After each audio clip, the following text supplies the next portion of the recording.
Hola a todas y todos, mi nombre es Joselini Díaz Torres, soy arquitecto y defensor de derechos urbanos.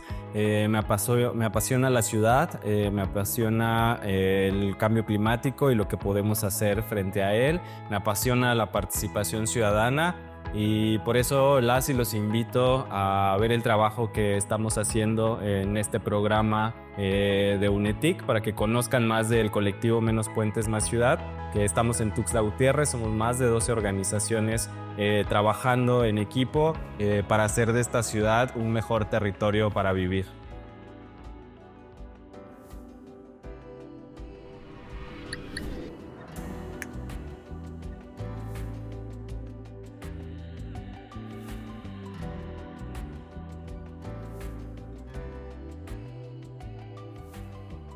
Hola a todas y a todos, un gusto volver a saludarles en este nuevo episodio de UNETIC por las Infancias y mi nombre es Andrés Tachiquinim y en esta ocasión estamos desde Tuxtla Gutiérrez, desde las instalaciones de la organización Liga Lab, por la cual pues le agradecemos por abrirnos las puertas para poder grabar pues el presente episodio de UNETIC. Y bueno, para esta ocasión nos acompaña Joselini Omar Díaz Torres del colectivo Menos Puente Más Ciudad. Pues le agradecemos pues por aceptar la invitación, por su espacio y por su tiempo, y bienvenido pues a este espacio que es UNETIC. Muchas gracias, Andrés. Sí, por fin se me hizo. Ya había por ahí oído amigos que han participado en este programa y muy emocionado de poder compartir pues estos procesos en los que estamos que atraviesan también a las infancias. Bueno, nos acompaña para platicar precisamente Joselini sobre el tema del medio ambiente, junto a ello con el tema de las infancias y adolescencias, y del mismo modo pues nos compartirá su experiencia personal y laboral pues en estos temas que pues más adelante pues iremos pues comentando. Pero para comenzar nos gustaría saber un poco más de ti, quién es Joselini a nivel personal, a nivel profesional. Sí, bueno, yo soy Joselini, soy arquitecto de profesión, pero soy defensor de derechos humanos, ¿no? O sea, la práctica de la arquitectura me ha orillado como a ese terreno, ¿no? De la defensa de los derechos urbanos, le digo yo, ¿no? Que atraviesa el derecho a la ciudad, el derecho a participar de la ciudad, el derecho a decidir sobre la ciudad, ¿no? Entonces me fui enfocando como en ese trabajo. Colaboro con varias organizaciones y procesos desde la sociedad civil, ¿no? Para la incidencia en políticas públicas, pero pues también soy emprendedor, ¿no? Tengo una cafetería, bueno, es un café galería aquí en Tuxtla. Buscamos siempre, pues a través de este espacio que sí es una cafetería, pero también tiene una galería para difundir como el arte local, las expresiones culturales. Me gusta pintar también, bueno, lo comencé a hacer hace poco, pero creo que es un buen ejercicio de catarsis, ¿no? Después de todo lo que absorbo en el día en estos Claro. procesos de participación, ¿no? ¿Y cómo te adentras a este tema? Porque, bueno, entiendo que tú de profesión eres arquitecto, pero también pues, has estado en varios temas, al parecer, en temas de activismo, en temas de promover el cuidado del medio ambiente. Entonces, ¿cómo es que te adentras a eso también? Porque he visto que también has involucrado infancias y adolescencias en estos procesos y actividades. Bueno, tiene que ver mucho con como la manera desde la que como aprendí o me relacioné con el espacio público, ¿no? Que ahí es la base. Yo, bueno, tuve una infancia como complicada, ¿no? O sea, como de mucha violencia en casa. Y recuerdo que mi mamá, para alejarnos de esa violencia, nos llevaba al parque, ¿no? Al Parque Patricia. Y como que desde ahí el parque para mí fue mi segunda casa, ¿no? Y fue este espacio en donde íbamos a buscar paz, ¿no? Porque mi papá estaba muy bravo en casa tomando y nosotros en el parque. Entonces, desde ahí, el parque y el espacio público para mí ha tenido como una gran relevancia en términos de eso, ¿no? De más allá de ser un espacio físico abierto, también es un espacio que abraza como a las distintas personas que habitamos en la ciudad desde distintas como problemáticas, ¿no? Y ya en la universidad, que me metí a estudiar arquitectura, pues ya mi orientación ya no estaba hacia la vivienda residencial, sino ya estaba hacia la ciudad, ¿no? ¿Cómo puedo incidir para que estos espacios públicos en donde mi infancia fue feliz, fue conectada a la naturaleza, los conservemos y los potenciemos, ¿no? Y así comencé en la escuela como a acercarme a la práctica del urbanismo, se llama, ¿no? Que es la planeación de la ciudad, la planeación de estos espacios públicos, y en ese camino, pues, no podemos hablar de construir la ciudad, de construir una mejor ciudad, si no antes nos preguntamos, bueno, ¿a quién le va a garantizar derechos esa ciudad, no? ¿O para quién queremos construir esa ciudad? Que esa es la gran pregunta. Y ahí es en donde pues atraviesa a las infancias, a las mujeres, a los adultos mayores, porque generalmente no pensamos en ellos cuando pensamos en la ciudad, ¿no? Y pues entonces esta práctica de querer diseñar la ciudad se volvió una práctica de defender la ciudad, ¿no? De antes de pensar en cómo hacemos una ciudad distinta, pues cómo defendemos lo que tenemos, ¿no? Estas grandes áreas verdes, esto poco que podemos escalar, ¿no? Sí, creo que también eso es un tema muy fundamental, también cómo ver y cómo entender, porque a veces nos han vendido cierta idea de que a veces avanzar tiene que ver con dejar atrás ciertos temas, pues, sobre todo con el tema del cuidado del medio ambiente. Antes me viene mucho a la mente una frase que estaba viendo, bueno, nos vendieron que la idea de que de la modernidad y para poder avanzar era poner pues hormigón en todos lados, Claro, y que ya sí. no pisáramos tierra ni lodo, ¿no? Y creo que ese es un tema bueno, en los últimos años precisamente nos ha tocado como debatir y contrarrestar este posicionamiento de, pues es que es la modernidad, ¿no? Nos decía el presidente de la administración pasada municipal, que es contra quien peleamos el tema de los puentes vehiculares, nos decía, es que no van a poder detener la modernidad.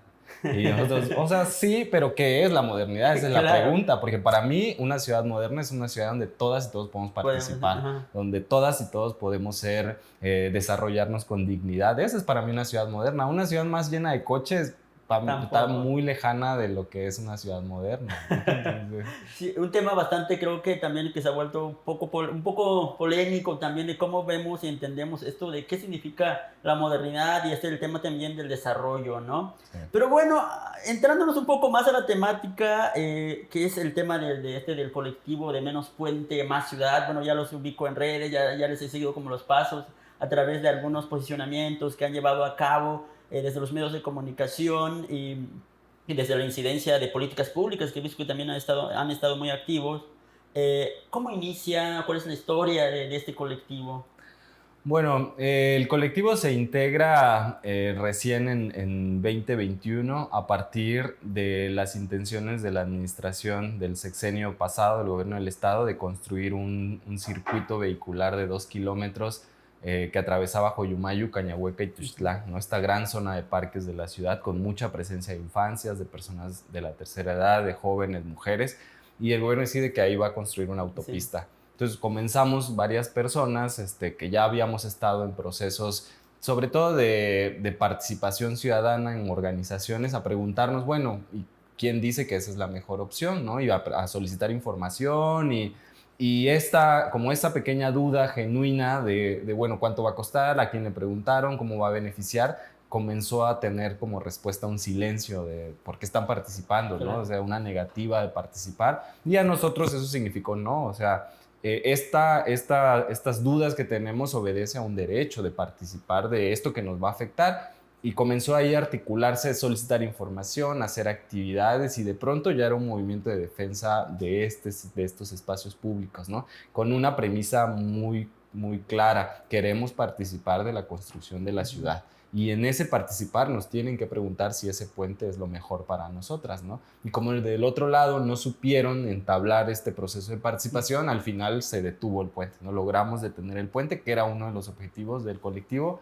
Y a partir de detener este puente, pues nos dijimos, ahora, pues, ¿qué tenemos o qué? ¿O por qué lo logramos parar? Y comenzamos a voltear a ver que justo se había podido parar por todo este capital social que habíamos construido, ¿no? Porque ya no es Joselini queriendo detener un puente, no es Diego, no son los actores, digamos, que de pronto así entendemos estos movimientos. Es un montón de gente haciendo cosas para beneficio de la ciudad. Entonces, con esta pregunta fue, bueno, ya paramos el puente, ¿qué sigue, no? Y en que sigue es en donde hemos estado encontrando oportunidades de incidencia de política pública. ¿Qué sigue? Bueno, en lugar de un puente que queríamos, mejor transporte público. Bueno, hagamos incidencia para tener mejor transporte público. En lugar de un puente que queríamos, que la zona de parques esté declarada como área de protección natural para que nadie en un futuro venga a decir, oye, ¿por qué no revivimos el proyecto del puente? Entonces ahora empezamos a hacer acciones para que se legisle y se proteja esa zona o el río Sabinal en Sí, su claro. totalidad como un área protegida. Entonces así ha surgido el movimiento. Lo bello del movimiento es que no es una organización, es decir, el movimiento está aquí, pero también está con Suelo Vivo, pero también está con Tierra Verde, con todas las organizaciones que nos unimos para detener ese puente. Ahora nos nombramos parte del movimiento porque estamos haciendo acciones de incidencia en el marco de la agenda de menos puentes, ¿no? Entonces, paramos un puente, sí, pero el colectivo tiene como una ruta muy clara, ¿no? Mejor transporte público, mejor medio ambiente sano y sobre todo mayor participación. Queremos una ciudad en donde de verdad sí nos tienen que preguntar si queremos lo que van a hacer, porque a quien impacta directamente es a la ciudadanía. Y cuando hablamos de ciudadanos infancias, el impacto es mayor, ¿no? Claro. Porque son personas con más vulnerabilidad a su contexto inmediato. ¿Por qué? Porque así construimos el contexto. Construimos un contexto para las infancias que está hecho para los adultos, ¿no? Entonces eso vulnera. También sé que han estado, como decías, ¿no? Han estado en varias actividades que tienen como una ruta clara y una de esas también es, bueno, preguntarte qué otras acciones han llevado a cabo, porque puntualmente sé que hace unas semanas, un poco más de un mes, no me acuerdo bien, el tema también de que estuvieron con el tema de 100 en un Sí, día, en un ¿no? Que es día la el plantación. festival, Ajá. sí. Sí, bueno, 100 en un día es un festival ciudadano que hacemos desde el 2014. Hicimos una edición 2014 y 2016. Y la premisa del festival es bien sencilla, es organizar para regalarle a la ciudad 100 acciones ciudadanas en un solo día. Entonces nosotras lo que hacemos es invitar a las personas a que registren una acción para beneficio de la ciudad. Y eso fue 2014 y 2016.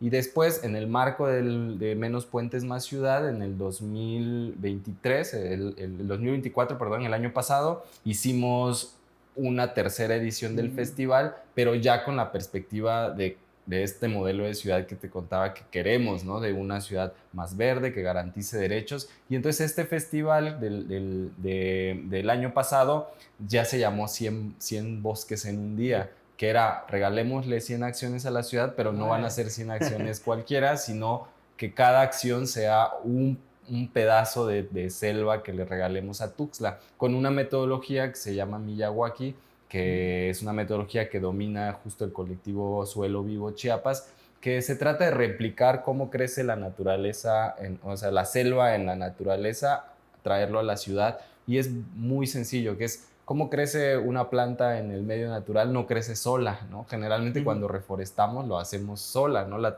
técnica dice que es a cada 2 metros, 3 metros, pero uno va a la naturaleza y no es así. Entonces cuando uno comienza a replicar cómo lo hace la naturaleza, que es en estratos, que es acompañado, nos hemos dado cuenta que las posibilidades de sobrevivencia de las plantas es mucho mayor, ¿no?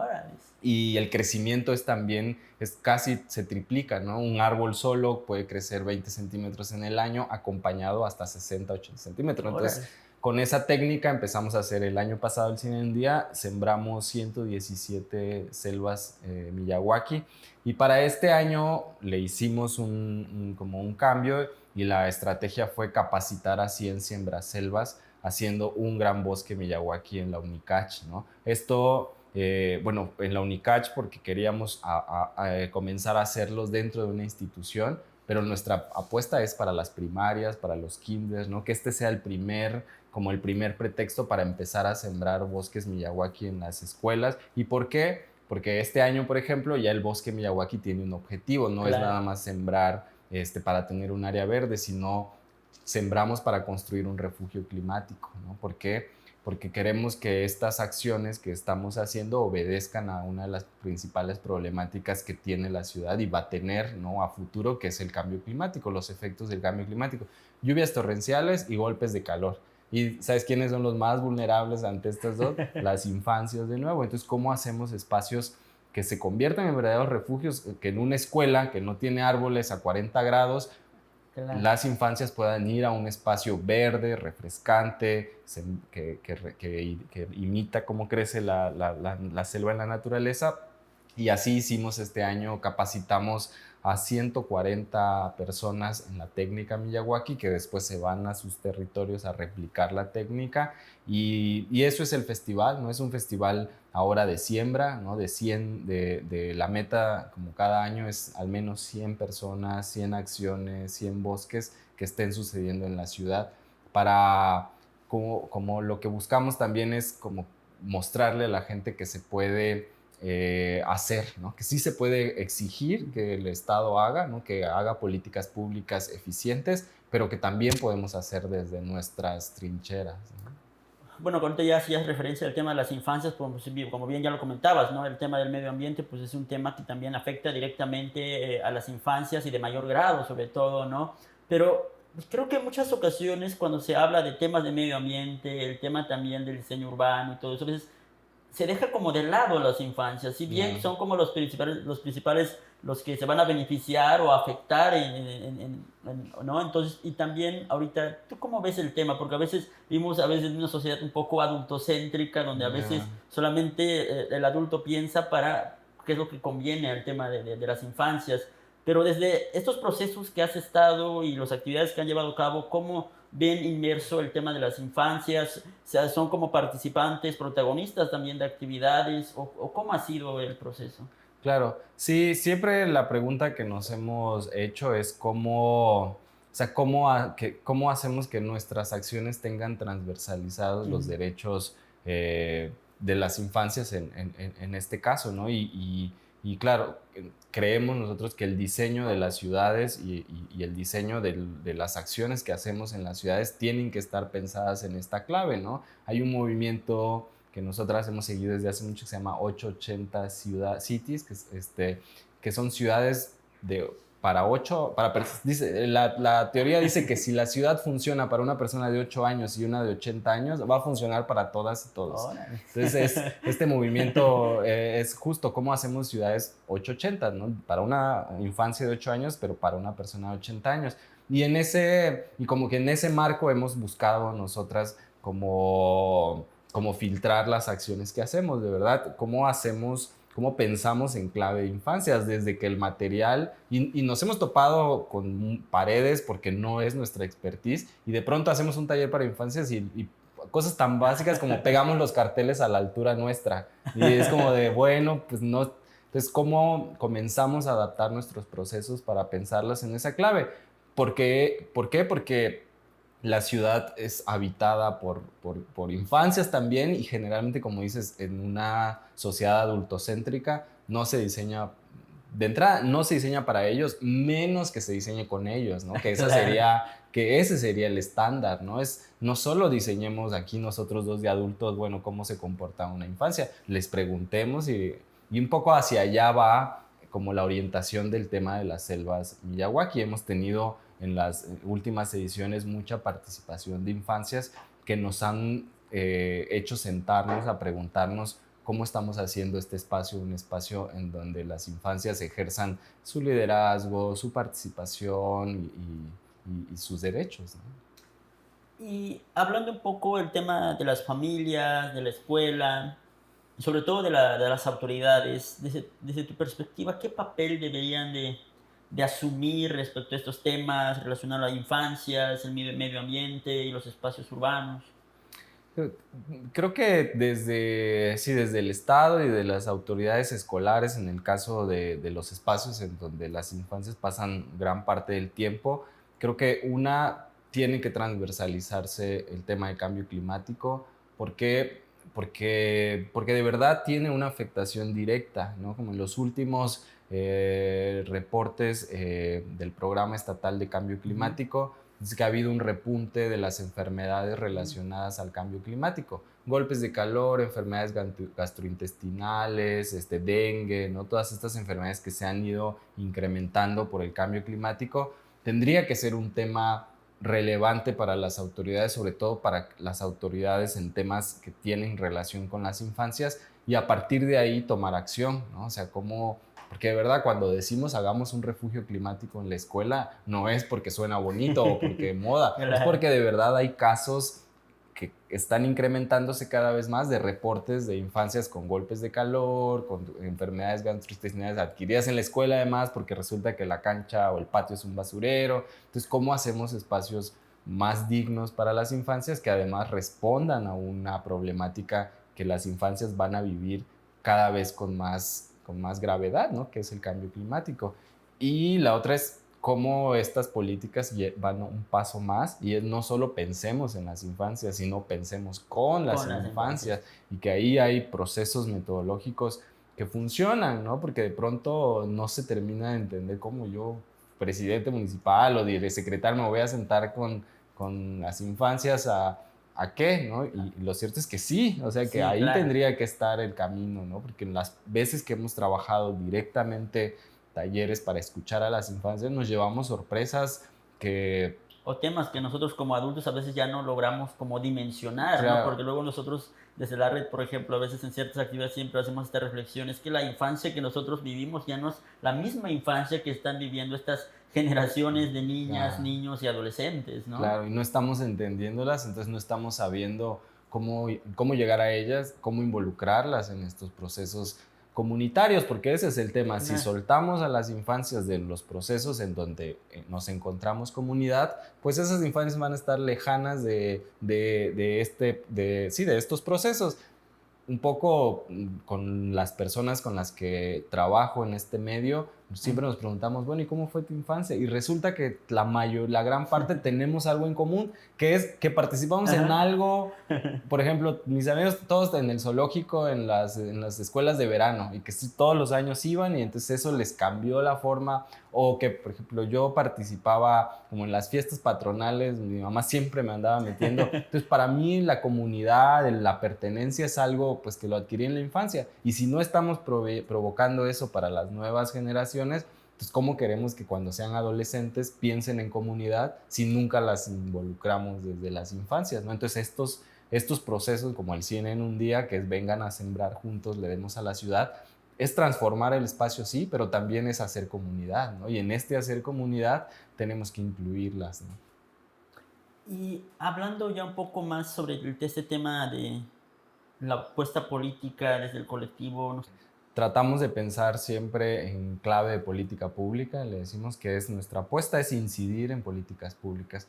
E incidir, sí, con herramientas directas, pero también mucho le apostamos a formar capacidades de incidencia en la comunidad, ¿no? O sea, cómo transferimos esto que hemos aprendido de cómo parar un puente, por ejemplo, a clave de barrio, ¿no? A cómo el barrio puede decidir sobre un parque, ¿no? Y transferir hacia ellas estas herramientas Ujú. comunitarias que hemos ido aprendiendo de incidencia. ¿Por qué? Porque tenemos estos tres ejes claros en donde queremos incidir, que es medio ambiente y cambio climático, participación ciudadana y derecho a la ciudad, ¿no? Entonces, ¿cómo para poder hacer cambios en estos tres ejes, cómo nos organizamos para hacer estos procesos de incidencia política, ¿no? Y hacia allá está nuestra mirada, ¿no? Cómo involucramos cada vez más a la ciudadanía para que seamos una ciudadanía fuerte, que pueda responder a estos retos en colectivo y incidir, ¿no? Para guiar a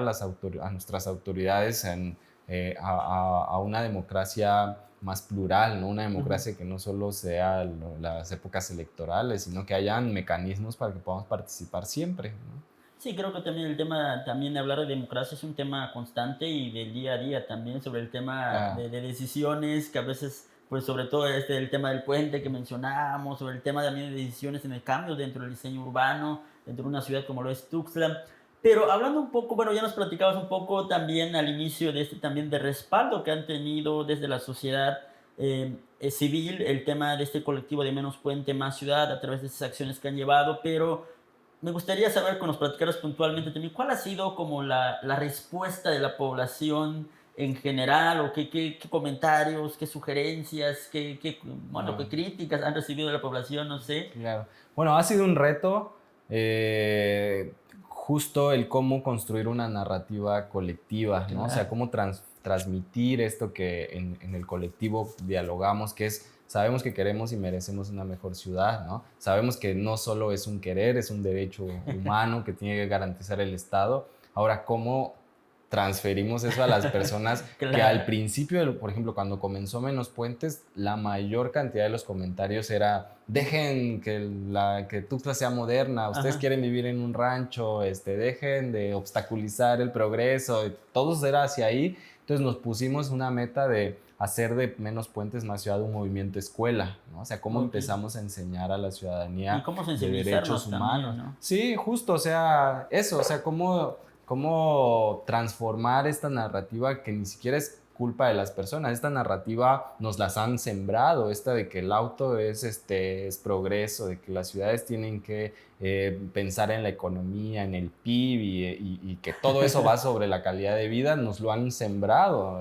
Claro. Ahora, ¿cómo quitarnos esos Esos, paradigmas que nos han sembrado y comenzar a pensar en, no, sí, sí, sí podemos y merecemos vivir en una ciudad que garantice mi derecho a caminar, al medio ambiente sano, al agua, a la vivienda? Pero para llegar a estas conversaciones, pues sí hemos como construido esto que te digo que es un movimiento escuela, que es pues nos enseñemos entre todas y todos, ¿no? Y ahora la verdad es que sí es muy agradable ver en las redes sociales la respuesta de la gente y la narrativa de la gente, que de pronto nos topamos con personas que que en contextos distintos en donde ya están hablando de infraestructura verde en lugar de infraestructura gris, o ya están hablando de incrementar, de Tuxtla como una ciudad selva, ¿no? Que es como comenzamos a ajá. insertar la narrativa, y sí se está habiendo una apropiación de la narrativa, que eso es lo que buscamos, no, Ujú. no que quieran a Menos Puentes, sino que abracen la narrativa, ¿no? Que sí quieran vivir en esa ciudad que nosotras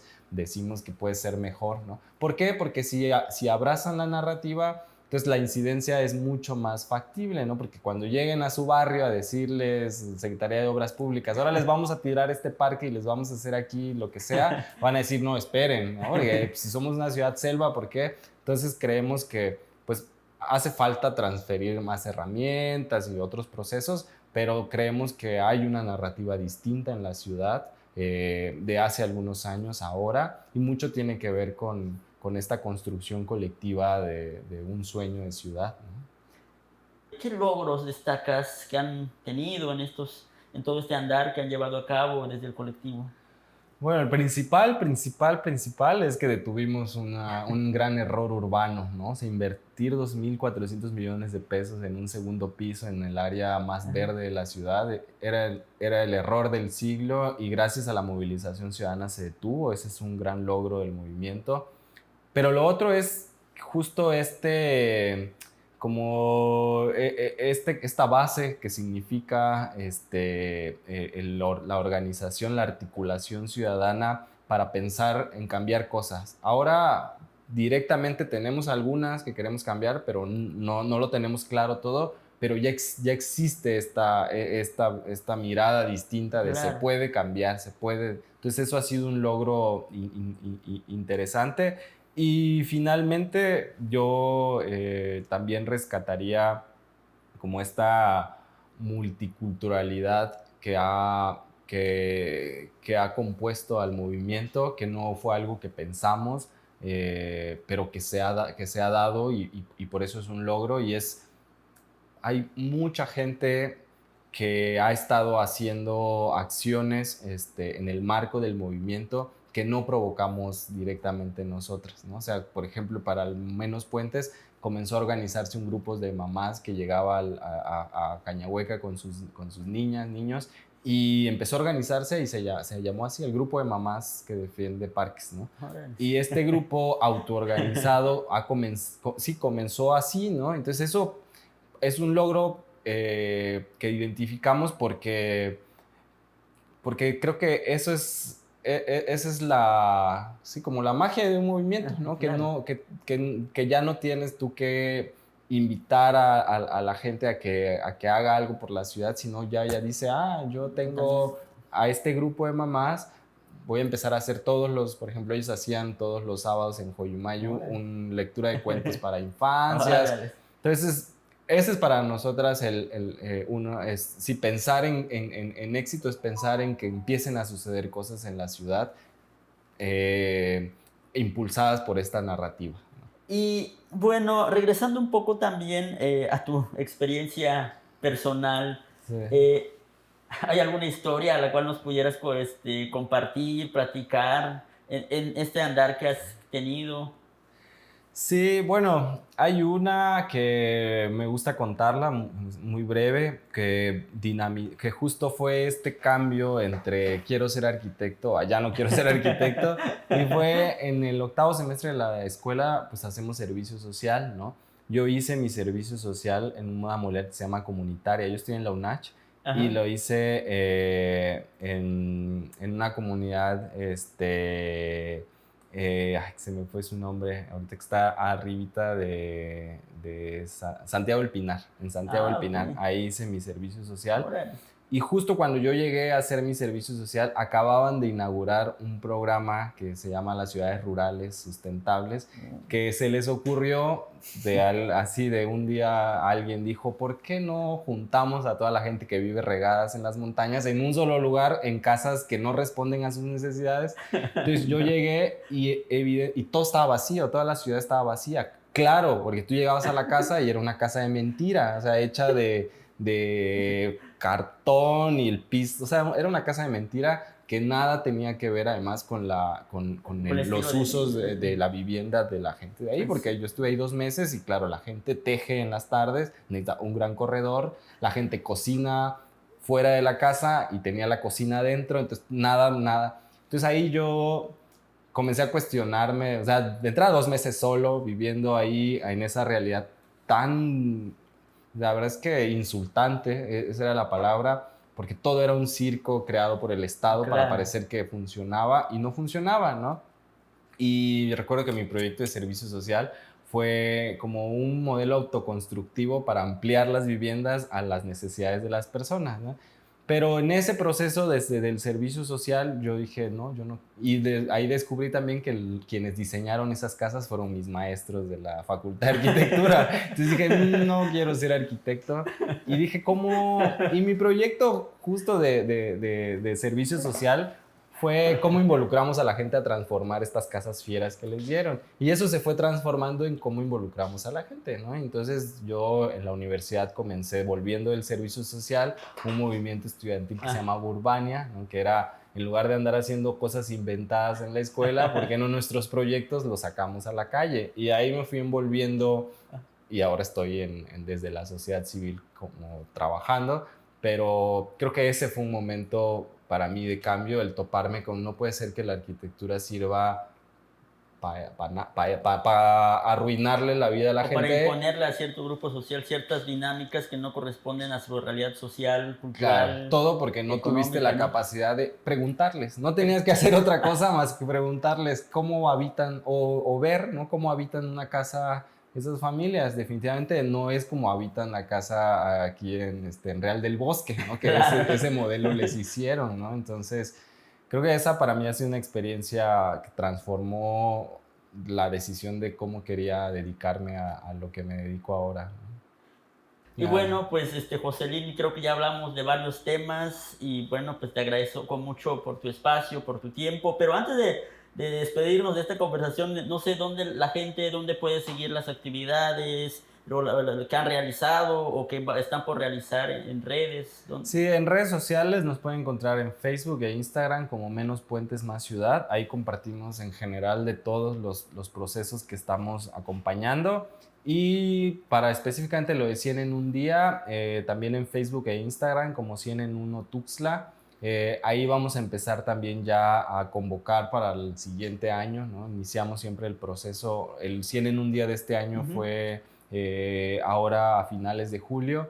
Pero se empezó a planear desde el año pasado, ahora estamos justo en ese proceso, si quieren sumarse al equipo motor, si quieren sumar una escuela, si tienen dudas, por ahí, por las redes sociales de 100 en un día, también estamos siempre muy activos. Bueno, pues muchísimas gracias. También, pues desde este espacio que es UNETIC y desde la Red por los Derechos de las Infancias y Adolescencias en Chiapas, pues agradecemos también pues esta labor en pro de las infancias, en pro de la sociedad, en temas tan relevantes como el tema del cuidado del medio ambiente. Y bueno, pues no nos queda más que agradecerte y felicitarte por esa gran labor.